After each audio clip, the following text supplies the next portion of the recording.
fi ngeen ko jàpp baax na mu ngi dëgër brique yi baax na de. daa ma si gis góor jigéen bi def si liggéey yooyu. ñoom dañoo bëgg seen yaram de. en tout cas corps de métier yëpp fi mu toll nii. laal nañ ci. presque tudd nañ la. journaliste yi sax tudd nañ moo xam ay marabout. journaliste ak ay journaliste ak animateur. maçon yi kenn tudd gu leen ay rek. commerçant ak ay ambulant ak ay hôtelier ak lu ne tudd nañ. ba mu des maçon. mais bu dëgër bi maçon. maçon daa métti nag de. lenn daa leen xamal moom moom kenn tudd ko. problème mu góor jigéen bii. am na ci ñoo xam ne dañ ne leen vous avez le droit de garder le silence. mais nag doyen Samba. mënuñu nekk tout ce que vous direz pourrait être retourné contre. mais mënoo nekk ci réew. yow nga ni soi-disant que tu représentes la société civile lii di xew ay nit di wàllante sida volontairement société bi di yàqu ñuy wax waxu góor jigéen nga ñuy wax ay Abdou Nguer ay journalistes il faut tamit qu'on soit sérieux dans ce pays là. mais xam nga nag dëkk bi soxna Marie bu ñu waxante dëgg. paa bi su ma wóoru woon naa ko wax lu metti. xam nga nag dëkk bi bu ñu waxante dëgg laisser aller bi dafa mos a am. non mais sérieux. et nii la ñu mos a seetaanee dëkk bi. xam nga tey mbirum góor jigéen la ñuy wax démb. fan lañ nekkoon di wax kocc ak ñuy koccal. waaw kocc anim moom. avant kocc. mais amoon na fi muus mu réew. muus mu réew. waaw Samb fàttaliku na li may wax. muus mu réew amul ku mu saagawul ndayam fii ci digg penc. wala ñu koo jàpp. xotti ormay ku ne. ñu pare kocc nekk fi lëmbee réew mi mais loolu yëpp ci régime mu ñële. amuñu woon benn volonté pour arrêter ces criminalités yi nekk ci cyber bi dans l'espace cyber léegi ñuy dem ba tey jii benn système daanu am ñu am volonté wu ne mbonteef googu yëpp doon am day dakk fekk nañu naam muus mu réew moom lijjanti nañ ay mbiram parce que muus mu réew pour ñu lijjanti ñoom mbiram il a fallu moom muy saaga seen ndey parce que moom régime ba la jàppoon di dagg gi ndey rek Abdou boobu mi xam na bu baax kan mooy moos bu réew amul lu mu ko fi waxoon. kooku moom lu ko waay wax baax na. léegi ñii bu ñu ñëwee ñoo daaneel kocc. ak ña doon koccal. après tey ñu ngi ci daaneel réseau wu. góor jigéen et 3 réseaux yu nga xamante ni actuellement ñu ngi leen di pister yemuñu si loolu di pister probablement ay liste wu lesbiennes des Guine. foofu moom bu ñu fa duggee dëkk bi. parce que dans cette affaire nee nañu la am na la première femme daanu na. léegi nag ñii nga xamante ni ñoom lañ mujjee jàpp ñoom seen lënkaloog ak ay jigéen wax dëgg yàlla lu ne fang la ay bu enquête bi wéyee. jigéen boo nawoon daa ko xeeb gisoo ab démenti entre Ouzin Keita ak Bijou Ngoné. waaw Ouzin Keita ani moom ba coow li jugee ba tey dama kaa séenatul fenn si TikTok bi de. borom bërëng sa bëri ko xanaa nekkul ci dëkk bi. bëgguma wax dara ci article boobu. non damay laajte rek moom dama ko gëj a gis si réseau yi. muy bërëng bërigoom. mi ngi bërëng. na bërëng mu dem bërëngatul nag de ne bërëng bi daa taxaw de dama kaa gisatul fenn.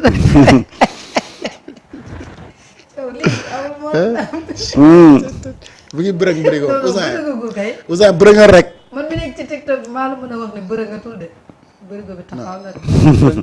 bàyyi ko mais bàyyi ko mu bërëng léegi mbirum góor jigéen yi nag buñ ci yeggee ci mbirum lesbienne. Samba. boobaa moom xam naa ne. kon na woon di ko. dëkk bi de. waaw man de dama lay wax topp dëkk bi daal dara du ma fi bett. xaw ma ñeneen di mais man dara du ma fi bett. ndax nag ku xam li xewoon ci dëkk bi de 2000 à 2024 rawatina 2012 ba 2024 lu ñëw bu mu la bett.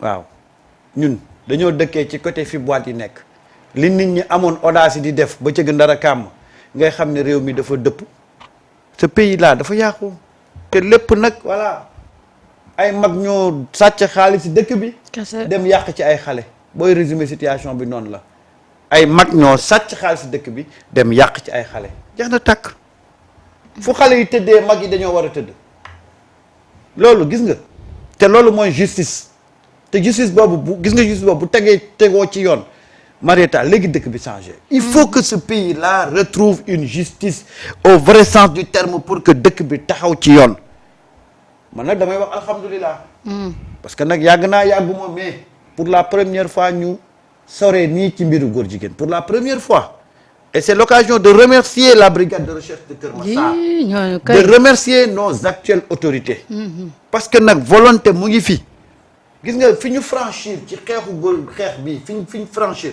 mosuñu ko fee franchir déedéet xoolal da nga koy yëkkati benn yoon ñaari yoon ñu menacé la wala ñu yóbbu la porter la plainte ñu jàpp la làq la jant bi kenn dootu ci waxaat mais pour la première fois ñu àgg fii ci mbiru góor jigéen pour la première fois ci li ma fekkee wax dëgg fa yàlla et ça c'est une avancée significative il faut l'encourager il faut l'accompagner bu ko defee Sénégal dafay yëlbu nee naa la ce pays là est en train de changer changement bi nag dafay am tuuti retard dafay am tuuti yéexaay parce que nag xam nga ñun fi ñu jóge dafa métti ba dañuy foog ne mbir yi ça doit être aussi facile que ça mais mënul nekk mais quand tu vois certains signaux da ngay sentir ne kat y a une rupture qui est en train de s'opérer et que nous devons accompagner cette rupture là tey ñu dem ba jël des gens yoo xam ne qui étaient intouchables il y a deux ans 3 ans de cela ñu jàpp leen te bañ leen jàppee pour te montrer leur caractère intouchable boobu am bi ñu leen jàppee kenn nangu wutoon ne ñoom la déedéet ñëpp bañ lan moo ko waral parce que te ñu ci bari dañ doon toog ci seen ruq naan moom la loolu mooy Sénégal ne moom la ñu jàpp ko nga ne leen non parce que xam naa la xalaatoo woon ne bés dana dem bañ jàpp ñoom tey nag dans cette traque là les gens sont en train de faire de très bons résultats. nañ ko pousse accompagner ko. Sénégal dina changer de. dina changer de parce que brigade de recherche Keur Massar moom mu ngi def liggéey bu am solo waaye ki ñuy xaar tam mu def liggéey bu am solo mooy ministre de la santé waa ministre de la santé boo xam ne ko ci réew mi. mu ngi fi de. accident bi di wàllante yow doo génn sax yow def benn point de presse wala nga def benn sensibilisation ñu xool nu ñuy def malade. ministre bi wax ak moom jot na de. tout au début génnoon na daal di rassurer. nit ñi ci prise en charge réew mi toll nii moom daa war a gën a génn. en tout cas depuis mu nekk ministre ba léegi daal. moom daal day nelaw rek. waaw mu ngi. santé bi feebar na de. waaw muy noonu. nu mu tudd saxate moom. nu mu tudd moom dañ koy sa fàtte. Ibrahima Sy mu ngi Ibrahima Sy mu ngi waaw Ibrahima doo yëngatu nag yow tam Xalilullah. jàngoro àndut neexal boog Xalilullah. jàngoro àndut ak coow.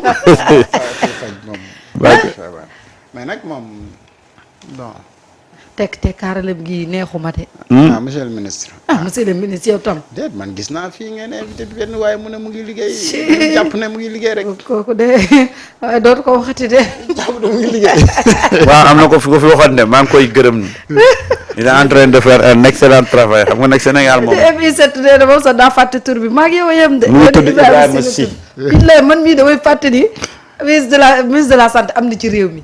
yàlla xam na ko. mu ngi fii de wax dëgg yàlla monsieur le ministre. non moom kay dafa am transmission volontaire du VIH sida yow ak say équipe ngeen ci jéem xool. waaw nañu xool nañuy def nag. xoolal internet yi sax am na ñu xamatoon ministre bi. non non mu ngi tudd Ibrahima Sy. ndeysaan waaw. Ibrahima Sy Ibrahima yow tam Xalilullah nawle dafa fort ñun say nawle lañ nag wax dëgg fa yàlla da nga war a génn nag. waaw sida bi mu ci biir réew mi nag nga ni patiral. parce que dama yaakaar dafa yaa ma xamal nag gis nga. Ibrahima Sy de premier ministre boobu jàppul trop. gis nga naa la ma.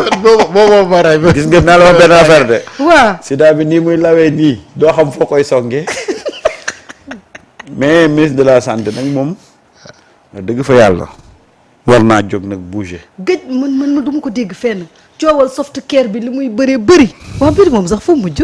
soft care tam teg nañ ko ci suuf de. soft care waruñ ko teg ci suuf nag. parce que moom it boobu tamit santé publique la. waaw boobu it doy waar la. c'est-à-dire scandale yi ci réew mi gis xanaa décret bàyyiwu ko fa. scandale yi dafay multiplier wu ba. da ngay fàtte da nga naan non mais est-ce que lii amoon na fi. dëgg yàlla ak liñ fi nit ñi wax yëpp tey jàll nañ soft care parce que gis nañ lu gën a grave soft care. wax ndekete boobu bii de moo gën a grave soft care. parce que fi mu toll nii VIH bi nekkee mu ngi dugg di multiplier wu ci kër yi di dugg ci ron lal yi di dugg. fu nekk. te kenn yëgul. dëgg yàlla ministre bi na wax dëgg yàlla war ngaa jóg nag war ngaa jóg de takku ba dëgër fi mu ne nii da nga am liggéey jamono jii nii moo ëpp liggéey ci ministère yi. yow koy noppi rek santé publique lañ la jox. yow noppi rek. noppi. waaw mais nag góor jigéen yi moom xam naa ne ñii di def transmission volontaire du VIH sida. man su ma si amoon ndigal day dinaa jaar ak ñoom fu xesew. moom suba dina bokk ci ñi dem assemblée. tegal la. question gouvernement bi ministre de la santé dem kay. ah waaye yéen tamit nag. question d'actualité doyen tey bu ñëwee 20h. doyen Mayebe nee na dina ñëw. 20h tey mais opposition bi nee nañ cette fois-ci duñ boycotté. buñ boycotté ci ñoom lay métti rek mais doyen moom dinaa ne ko ngir yàlla ministre de la justice. suukaru koor ngeen ko jëy de bu ngeen boycotté wala di ngeen am suukaru koor. suba de ku ne da nga xaar sa suukaru koor. waaw suba moom ku ne mën naa jël suukaru koor. suukaru tamit. et puis même ci assemblée boobu ñu ne la commission des lois de la décentralisation du travail et des droits humains a tenu sa réunion ce matin. Cette séance portait sur l'examen des projets de résolution de la mise en accusation des anciens ministres Abdoulaye Diouf Sarr et Moussa Bocar Thiam. À l'issue des travaux, la commission ou les commissaires ont voté à l'unanimité la résolution visant monsieur Moussa Bocar Thiam, actant ainsi une étape majeure vers une procédure judiciaire formelle. En revanche, le cas de l'ancien ministre de la Santé Abdoulaye Diouf Sarr n'a pas pu être traité au cours de cette session. L'examen de son dossier a été suspendu en raison d'un manque de pièces justificatives, le dossier ayant été jugé incomplet par les membres de la commission. Oui, parce que léegi maanaam xam nga de tey ji la ñu annoncé woon ne dinañ def seen mise en accusation. léegi bu kii jàll na bu Moussa Bokar mais bu Abdoulaye Diouf Sarr c'est incomplet. Parce que séance plénière bi tey la waroon am mais finalement amul duñ ko parce que non exactement dañu waroon examiner seen i dossier après démb man j'ai tenu ak waxtaan ak madame Khouma bu yor communication assemblée mu xamal ma ne il y aura une communication bi ñuy def demain pour les deux cas mooy li Samba jot a lire tey Moussa Bocar Thiam bosam jàll na c'est clair. si dossier léegi mi ngi day dem léegi dafa war a dem haute cour de justice mais il faut mu am séance plénière mooy mise en accusation bi ñu def plénière bi mais bu Abdoulaye Diouf Sarr moom manque de kii dafa am dossier incomplet. dossier bi incomplet mais bu fekkee ne ci mbirum Covid la ñu bëgg a accuser moom Abdoulaye Diouf Sarr non boobu moom bu yeboo ñu teg ko fële am na yu bëri yu ñu mën a toppee Diouf Sarr yu dul mbirum Covid daam leneen lu raw Covid non mais lu gën a garaaw Covid téeméer yoon nañu bàyyi Covid bi dem ci yeneen yi mais nag parce que bu dee Covid la ndeyu mbill gi ci Covid mooy cerveau bi Mansour Faye la tudd moom la ñu jëloon 1000 milliards force riposte Covid teg ko ci loxoom génnee ko ci loxol ministère bi comme yeneen ministère yëpp dañ ci amee woon pàcc la ci amee woon pàcc mais moom nu mu tudd waay Abdoulaye Diouf Sarr mais projet éligible projet fan nga koy bàyyi Abdoulaye Diouf Sarr am na ci woon mais kan moo joxe marché yi moom la ministère de la santé naka la ko joxee ak neneen nangam sangam mais yooyu c'est des dossiers moo gën de les marchés yi nga xamante ni moo am ci hôpitaux yi ñuy tabax fi yëpp ci réew mi naka la demee woon ak yeneen yu nga xamante ni ñoo gën a graaw yu xew ci ministère boobu yu nga xamante ni laaj na ñu indi ko te dossier justificatif yaa ngi fi jarul foofu ngay wéyee naan pièce bi dafa manqué wala bale mu ngi fële mais bu dee mbirum Covid la foo jàppewul Mansour Faye gëmu nga mën fa jàpp keneen nag wax dëgg fa na yàlla bu fekkee ni dañuy soxla rek ay dossiers yu sérieux bu si askan wi am ay déception ay contestation sérieuses ak yu mel noonu bala ñoo woo kenn nañu fexe ba téye ci lu dëgër këj comme maître Moussa Bocar mii ni ñu jàppee ne yor nañu ay documents yu dëgër këj parce que lii xew fii ci parc technologie bu jam ñaajo boo ko ñëwee teg ci table bi mën nga koo laaj te moom mi def li mu def ba daw génn réew mi kenn mënu laa wax ban dëkk la nekk fi mu toll nii ci àdduna xam na li mu def waaw wërësoo gi rek laa yërëm ñooñu kay ba nga leen ñooñu ñoo gën a sonn maire boo xam ne toogu fi daw na maire Agnam ma ca kaso bi nag bu yàgg ba léegi waaw mais kooku dëkk bi daa rafle ay maire de kooku bu gars yi soxlawee yenn yi moom mën naa def délégation signature ñëpp xam nañ ne mu ngi ci kaso bi yenn saa yi adjoint maire am mën na ñëw waxtaan ak moom mais ki nga xam ne xamoo fu mu ne dëgg la de mais kooku nu muy gérer ab mairie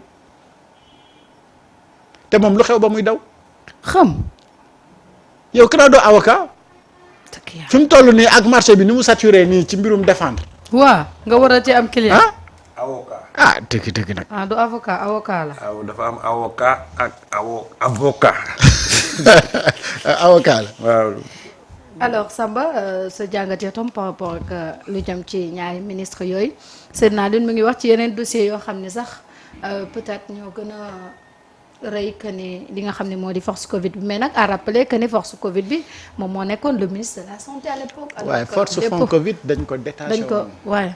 xam nga loolu Macky Sall daf ko jël génnee ko ci ministère bi. jox ko Mansour Faye. ne ko 1000 milliards yi yow yalaa koy jox nga gérer boole kook général boobu. mais foofu boo fa mënul a taxal Mansour.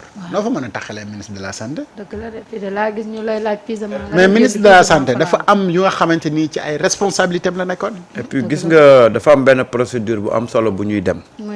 te boobu je pense que le dossier de Mansour Faye war na leen ci yee. muy la mise en accusation. gis nga mise en accusation boobu moom moo mën a déterminer l'issue de la procédure.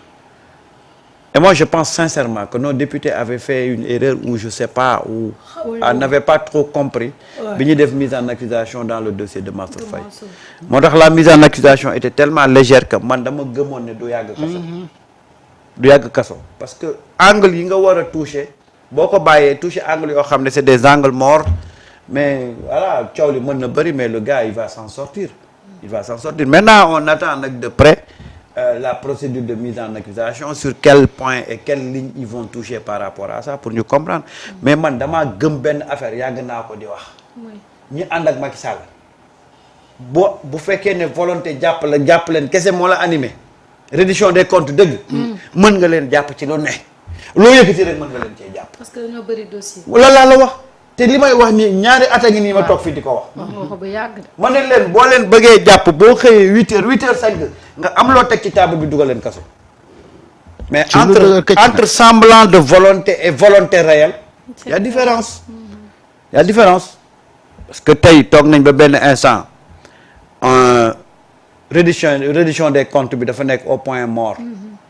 on nous amène ça est-ce que c'est une volonté réelle d'aller jusqu'au bout ou est-ce que encore voilà benn comprimé Doliprane bu ñu bëgg a naanal fi mu nekk nii mais moi je dis que si on voulait que les choses bougent kon tey ñu ngi woon xoola pare woon nañ ci affaire reddition des comptes bu yàgg ndax nag ñi fi nekkoon ci jamonoy Macky Sall boo leen bëggee jàpp t'as pas besoin de procédures compliquées nag entre les mots et les actes il y a toujours différence. Il y a toujours différence. waaw. mais Samba damay def benn kii rek bu gàtt sa tajoor bi damay laaj Moussa nga xam ndax kii mooy tayooru Samba bi wala du